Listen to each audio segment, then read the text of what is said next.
38 কিংবা 40 ডিগ্রি তাপমাত্রা, কুয়াকাটা আসবেন। কুয়াকাটা এসে 20 টাকা একটা কুলফি কিনবেন। কুয়াকাটার কুলফি বিখ্যাত। আমি কুলফির অ্যাডভাইস দিতেছি না, আমি তাপমাত্রা বা গরম নিয়ন্ত্রণের পরামর্শ দিতেছি। এই দেখেন আমার পিছনে হাজার হাজার ভেসে আসা বঙ্গোপসাগরের কোলাহল বা ঢেউ বারবার ফিরে আসছে, আবার চলে যাচ্ছে, আবার ফিরে আসছে।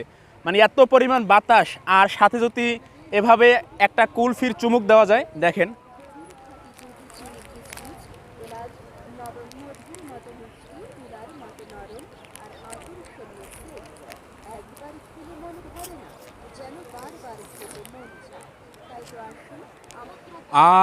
কি শান্তি। মানে মনে হইতেছে যে মুখ থেকে একদম কলিজা পর্যন্ত ঠান্ডা হয়ে গেছে। আর কি বাতাস, মনে হচ্ছে আমি একদম ফ্রিজের ভিতরে বা এসির ভিতরে বসে আছি বা দাঁড়িয়ে আছি। তো আর সময় নষ্ট না করে এখনই আপনার